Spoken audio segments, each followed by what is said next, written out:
Buenos días, feliz y bendecida mañana de domingo de, resurrección.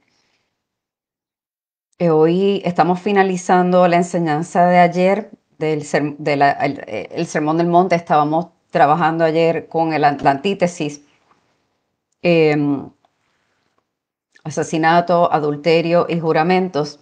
Aparentemente hubo problemas con la conexión de internet y toda la parte que hablé, donde hablé, ¿verdad? De la parte de adulterio eh, y juramentos no salió, se cortó. Así que nada, como estos temas sumamente importantes, pues vamos a finalizar. Hoy realmente pues le damos la gloria a Dios y celebramos, ¿verdad?, esa victoria que hemos tenido juntamente con Cristo, porque está establecido, ¿verdad?, la palabra, las escrituras establecen que el primer día de la semana, temprano en la mañana, las mujeres fueron al sepulcro con especias, sabemos que para ungir, y cuando llegaron se encontraron con la puerta del sepulcro, con la piedra del sepulcro removida. Estaban perplejas y cuando entraron se encontraron con estas dos personas que tenemos que son ángeles y le decían: ¿por qué lo buscas? Si él no está aquí, ha resucitado, como había establecido la profecía. Así que hoy tenemos mucho por lo que celebrar, la victoria de Cristo sobre la muerte y sobre el pecado. Así que sin más, vamos a continuar con la enseñanza. Sé que la transmisión ayer se cortó en varias áreas. Sé que hubo un momento en que estábamos hablando de que es mejor renunciar a algunas experiencias en esta vida para tener lo que es la vida eterna, la vida verdadera, ¿verdad? Que es la vida eterna. Y tenemos que decidir qué vamos a hacer, si vamos a vivir para este mundo o para el próximo, ¿verdad? Para la eternidad, o si vamos a seguir a la multitud o si vamos a seguir a Jesús. Eso es crucial. Ahora vamos entonces a entrar en el tema de la fidelidad en el matrimonio, que nos quedamos ayer con esto. En estas enseñanzas, ¿verdad? Jesús nos ilustra cómo Dios pretendía que se obedeciera la ley en lo que respectaba al divorcio, o más precisamente a la fidelidad dentro del matrimonio. Estos versículos, estamos hablando de Mateo 5, versículo 31 al 32. Estos versículos no representan todo lo que Jesús enseñó sobre el divorcio, sino que esto era solamente un resumen pequeño de lo que él dijo en esta ocasión en particular. Jesús tomó el divorcio muy en serio. ¿Por qué? Porque también tomó el matrimonio muy en serio. Y la razón, porque el matrimonio representa su relación con la iglesia, la relación de Cristo con la iglesia. Ahora, por eso Jesús veía que el matrimonio como un pacto, por lo que Jesús veía el matrimonio como un pacto, nos advirtió a hombres y a mujeres casados que aparte de una excepción, el divorcio colocaba a un ex marido y una ex esposa y a sus segundas parejas en unas uniones, en una unión, ¿verdad?, que no podía describirse como matrimonio, sino como adulterio. Y estos son temas bien fuertes, pero como estaba hablando ayer en el video que se cortó por el problema con el internet, estos son temas que se han tocado muy ligeramente en la iglesia. No se está dando el énfasis en la enseñanza, en la educación, y ha sido muy somero lo que se habla de esto. Pero realmente es crucial, es vital que entremos en estos puntos, en estos detalles. Como hemos hablado ya anteriormente con otros aspectos de las enseñanzas. ¿A qué Cristo estamos representando? ¿Qué Cristo estamos manifestando? Y ya que estamos hablando de esto, de qué Cristo representamos y qué Cristo manifestamos, yo te quiero hacer una pregunta. ¿Qué Cristo, qué Jesús, en qué Jesús crees tú? Y esto es una pregunta seria. ¿Tú crees en el Jesús bíblico o tú crees en un Jesús que ha sido eh, construido culturalmente? Y esto es para evaluarnos. El Jesús al que tú dices creer y servir y seguir, ¿es un constructo social cultural o es el Jesús bíblico? Porque el Jesús bíblico estamos hablando ya de otras categorías y realmente lo que estamos viendo, amada iglesia, es que se está siguiendo un Jesús cultural, no al bíblico. Cuando seguimos al Jesús bíblico, vamos a enfrentar, como ya hemos hablado anteriormente, oposiciones, rechazos, persecución. ¿Por qué? Porque Jesús mismo lo vivió. Y si estamos reflejándolo a Él, al Jesús bíblico, ciertamente vamos a vivir lo mismo. Bien, continuamos.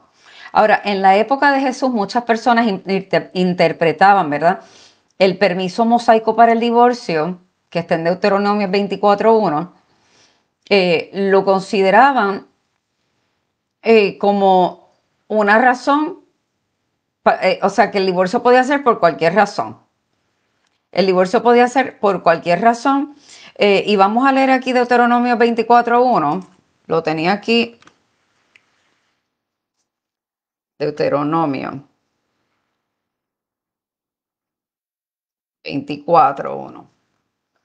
Ok, nos dice, cuando alguno tomare mujer y se casare con ella, si no le agradare por haber hallado en ella alguna cosa indecente, le escribirá carta de divorcio y se la entregará en su mano y la despedirá de su casa.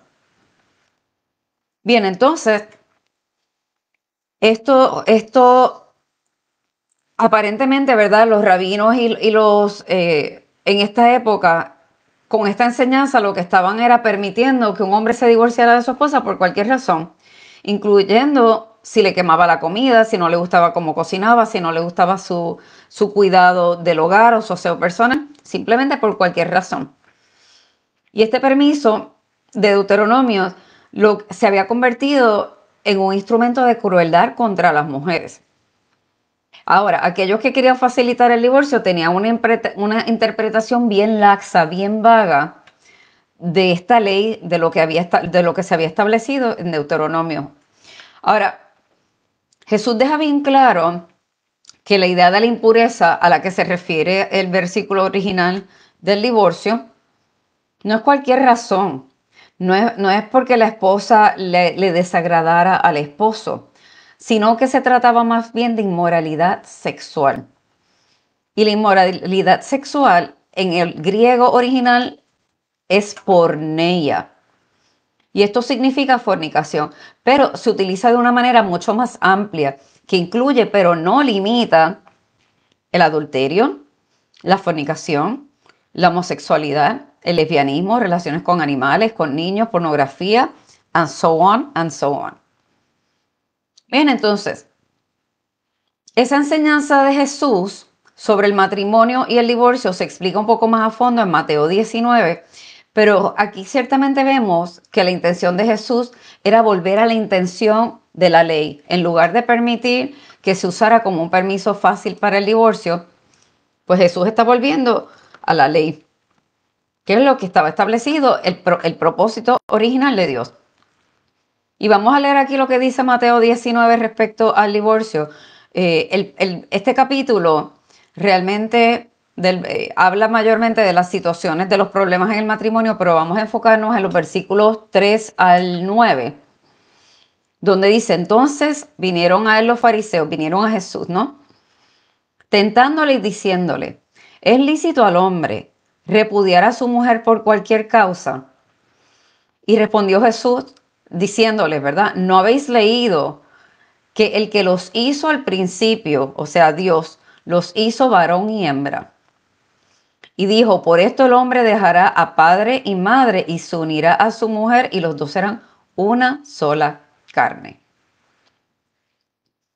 Así que ya no son más dos, sino una sola carne. Por tanto, lo que Dios juntó, no lo separe el hombre.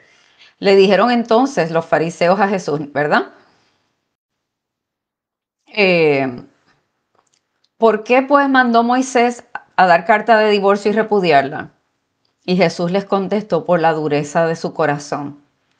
Moisés permitió repudiar a las mujeres, mas al principio no fue así. Pero yo les digo, aquí está Jesús hablando nuevamente con su autoridad, yo les digo que cualquiera que repudia a su mujer, salvo que sea por causa de fornicación, y se casa con otra, adultera. Y el que se casa con la repudiada, adultera también. Eh, esto es una palabra fuerte, ¿verdad? Como estamos hablando, lo que está establecido. Ahora, y vamos a profundizar en esto ahora en unos minutos, ¿no? A este permiso para el divorcio, el apóstol Pablo le añade otro, y es por razón del abandono de un cónyuge incrédulo. Y vamos a leer en Primera de Corintios 7:15. ¿Ok? Primera de Corintios 7:15. Entonces, dice aquí la palabra, pero si el incrédulo se separa, sepárese, pues no está el hermano o la hermana sujeto a servidumbre en semejante caso, sino que a paz nos llamó Dios. Ahora, tenemos que tener una cosa bien clara, amados. Aquí dice, si el incrédulo, en los matrimonios cristianos, no todo el que dice ser creyente es realmente creyente. Hay algunos que dicen ser y no son, que son incrédulos, que no creen ni en la luz eléctrica. La palabra claramente lo establece. Primero, que no todo el que me llama Señor, Señor entrará en el reino de los cielos. Y también, como lo sabemos, porque la palabra dice que por sus frutos los conoceréis. Entonces, hay muchas ocasiones en que un matrimonio se separa o se divorcia por razones que no cumplen con lo establecido en la palabra para el divorcio, ni la inmoralidad sexual, ni el abandono. Y estamos aquí hablando, dice que se abandonan, pero vamos a aclarar este punto. ¿Ok? Dice que si el marido incrédulo, no, perdón, aquí, que si el marido incrédulo se separa, estamos hablando de un tipo de abandono. Aquí, como vimos, estando en la dispensación de la gracia, la barra, el estándar, aumenta. De la misma manera en que el asesinato, o sea, el odio, las miradas, las palabras, el body language, se constituye asesinato. Igual que el mirar con lujuria, el desear a una persona se considera adulterio.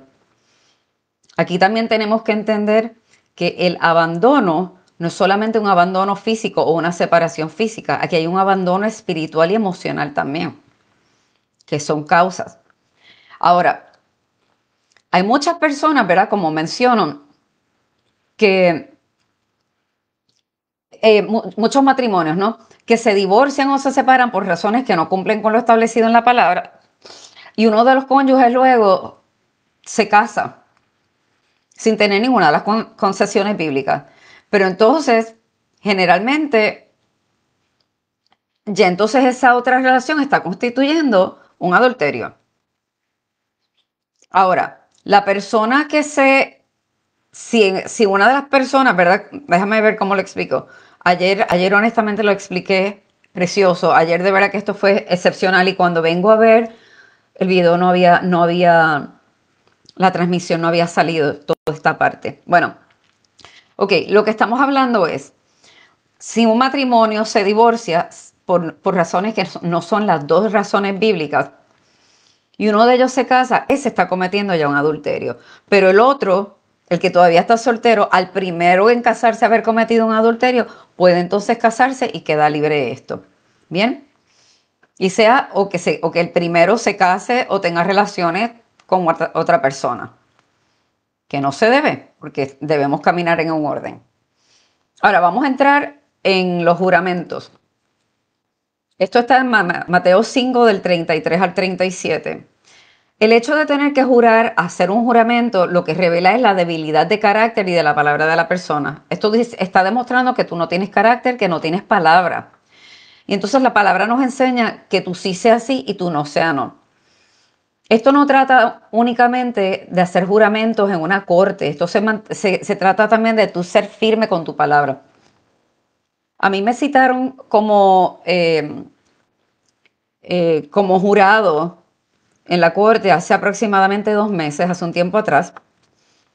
Y pues, verdad, hay que pasar un proceso de evaluación para determinar quién va a permanecer en el jurado y quién no. Pero en ese proceso están todos de pie haciendo su juramento y yo estoy con la boca cerrada. Al terminar todo el juramento, yo le dije a la juez, su señoría, por mi creencia cristiana, yo no hago juramentos. que mi sí sea considerado sí y mi no sea considerado no. O sea, que lo que yo estoy hablando es una afirmación de que mi palabra es mi palabra. Y entonces, de la misma manera, nuestra palabra tiene que tener peso y tiene que ser sí firme. No solamente con esto de los juramentos, pero si tú dices que vas a estar a una hora, está a la hora que dijiste. Si tú dices que vas a estar en un lugar o que vas a hacer algo, hazlo, porque eso es la palabra. Y lo que demás está, lo que se añade a esto está de más, porque está mostrando que no tienes palabra. Si no puedes llegar, si vas a llegar tarde, si no puedes cumplir, habla. Habla, pero no seas irresponsable porque entonces volvemos. ¿Qué Cristo estamos reflejando? ¿Qué Cristo estamos representando en esta tierra? Ahora, en este sentido, los maestros de la ley también eran permisivos en términos de las enseñanzas sobre los juramentos. Porque ellos decían, ellos establecieron unas leyes donde decían que si el juramento incluía el nombre de Dios, esa promesa o ese juramento había que cumplirlo, pero que si no mencionaba el nombre de Dios de ninguna manera, pues la persona estaba libre de no tener que cumplir con la promesa porque no había consecuencias. Ahora, Jesús argumentó que era totalmente irrelevante si se mencionaba el nombre de Dios o no, porque el mundo entero le pertenece a Dios. Que si juramos por el cielo, es el trono de Dios. Si juramos por la tierra, es el estrado de sus pies. Si juramos por Jerusalén, es su ciudad. Si juramos por nuestra cabeza, aunque la cabeza en un sentido nos pertenece a nosotros, también es creación de Dios y está bajo su control. O sea que bajo ninguna manera debemos emitir un juramento. Y quiero compartir esta cita. Dice, el hombre verdaderamente bueno nunca necesitará hacer un juramento. La verdad de sus palabras y la realidad de sus promesas no necesitan garantía. Pero el hecho de que los juramentos a veces sean necesarios es la prueba de que los hombres no son hombres buenos y que este no es un buen mundo. Esto es una cita de Barclay. ¿Y de qué está hablando aquí? Y cuando hablamos de hombre estamos hablando de personas, el género humano en particular, no del hombre masculino, por favor. Vamos a utilizar la gramática de manera correcta también, porque eso de todas y todos, no, se habla todos en términos general cuando uno se dirige a un grupo de ambos sexos. Bueno, Jesús enfatiza que la justicia del reino de Dios trasciende, va mucho más allá de obedecer la ley. Y esto pues ya lo hemos estado hablando a través de las enseñanzas, que la verdadera justicia realmente implica una transformación del corazón que afecta a nuestras actitudes y nuestros comportamientos. La palabra establece que Dios quitará de nosotros el corazón de piedra y pondrá un corazón nuevo, un corazón de carne. Y entonces, como hemos mencionado yo a través de las enseñanzas, los fariseos se enfocaban en la ley de la letra, mas Jesús nos eleva la barra a la ley del espíritu, a la transformación en el corazón. Ahora, es importante que reflexionemos sobre nuestras actitudes internas, cómo éstas pueden influir en nuestras relaciones o en nuestras acciones externas, cómo mi actitud, cómo lo que hay dentro de mí, en mi corazón, en mi ser, cómo esto va a reflejar en mis acciones externas, ¿no? Tenemos que cultivar un corazón puro y buscar la reconciliación, que son pasos necesarios para vivir una vida de acuerdo a las enseñanzas de Jesús. Entonces, como bien habíamos mencionado, ustedes bien saben que estas clases tienen unas preguntas de discusión. Aquí tenemos las 4 preguntas para esta clase. La primera es, ¿cómo podemos aplicar las enseñanzas de Jesús sobre la ira y los insultos en nuestras interacciones diarias para promover la paz en nuestras relaciones? Pregunta número 2. ¿De qué manera la ampliación del mandamiento sobre el adulterio por parte de Jesús nos desafía a examinar nuestros propios pensamientos y deseos en lugar de solo nuestras acciones? Pregunta número 3. ¿Qué significa para nosotros como cristianos ser personas de nuestra palabra, que mantengamos la palabra, seamos firmes? ¿Qué significa ser personas de nuestra palabra en un mundo donde los juramentos son comunes y la falta de ellos? ¿Y cómo podemos cultivar la honestidad en nuestras promesas y nuestros compromisos? Pregunta número 4. Cómo la comprensión de la justicia del reino de Dios, que trasciende la obediencia de la ley, puede transformar nuestras actitudes hacia los demás y nuestra vida espiritual. Esas son las preguntas para la clase de hoy, que es la quinta. Estamos terminando con lo que es la antítesis. Ayer pues tocamos asesinato. Se suponía que estuviésemos hablando de adulterio y juramentos. Y en términos de esto de las relaciones y el divorcio y el matrimonio y demás, tenemos que entender algo. En esta época esto se escribió con el hombre dándole carta de divorcio a la mujer, ¿ok? Porque era una cultura machista. No ha cambiado mucho al día de hoy. No ha cambiado mucho al día de hoy. Tristemente, 2000 años después de Cristo y todavía estamos en lo mismo. Bueno, menos intenso, pero todavía. Y tenemos que entender una cosa. Esta palabra aplica lo mismo para hombre como mujer. Aplica de igual manera. Ayer estuve mencionando en uno de los momentos que se cortó la transmisión de esto mismo. Después de la caída, la mujer ha sido vista como menos. Pero cuando vamos al diseño original, como Dios diseñó, planificó y estableció las cosas, fue que a los dos nos dio dominio y autoridad.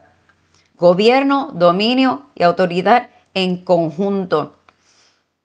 Cuando dice que Dios le hizo ayuda idónea a la mujer, en el original lo que habla es el eser kenegdo.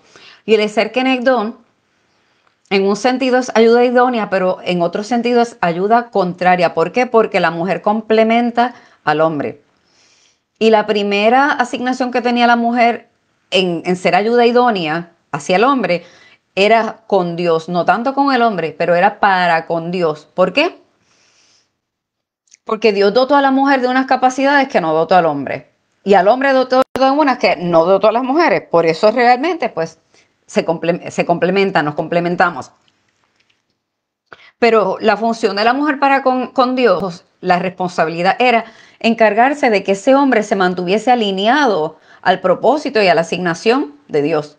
Y por eso vemos muchas veces que cuando el hombre se desalinea, viene ese roce, viene ese roce. Si el hombre anda con una mujer de Dios, realmente va a haber roce y va a haber confrontación porque la mujer le va a decir, hey, te desalineaste, estás fuera de propósito, estás fuera de alineamiento y de orden, ¿no?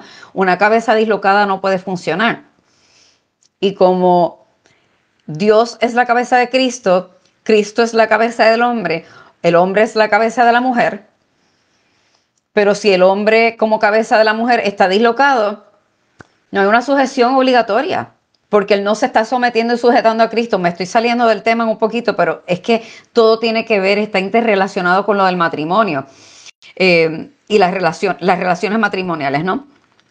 Así que es importante que tengamos estas cosas presentes. Y como he hablado anteriormente, que ayer hice énfasis en lo mismo, dije, no podemos tomar un versículo y hacer una doctrina de él. Como en Timoteo, cuando establece que la mujer supuestamente calla en la congregación. Ayer hablamos de eso. Y les recomiendo, quien tenga dudas en términos de esto que hemos estado discutiendo, de matrimonio, de adulterio, sé que son temas bien fuertes, sé que son temas fuertes, pero son temas necesarios. Les invito, o sea, esto no lo dice María Teresa Muñoz, esto es lo que dice la palabra según está establecido. Le invito que haga un exégesis. Si usted no sabe lo que es un exégesis, es un estudio bíblico.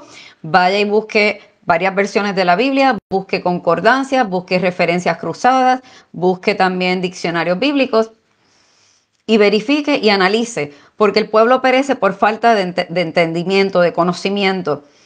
Y como estos temas no se están enseñando en la iglesia, o si se tocan es muy someramente, pues entonces no estamos dando testimonio. No estamos dando testimonio ni estamos viviendo conforme a lo que Dios no es que requiere, es que Dios demanda de nosotros. Así que, amados hermanos, hasta aquí los dejo el día de hoy. Esta es la culminación de la enseñanza del día de ayer. Espero que sea de bendición para todos ustedes y por favor compártanlas porque es necesario que estas enseñanzas corran para que realmente vivamos como Dios establece y Dios nos demanda. Él pagó un precio cuando se hizo hombre y vino a la tierra en forma de su Hijo Jesucristo, cuando dio la vida en la cruz por nosotros. Él pagó un precio, pero seguir a Cristo nos va a costar y nosotros tenemos que pagar un precio también. Así que nada, con esto los dejo, que tengan un domingo bendecido y recordemos la victoria de Cristo en la cruz, que nos ha dado no solamente la salvación, libertad, liberación, sanidad, todo. El precio de nuestra paz fue sobre Él. Por sus llagas fuimos sanados, por sus rebeliones, por nuestras rebeliones, Él fue crucificado.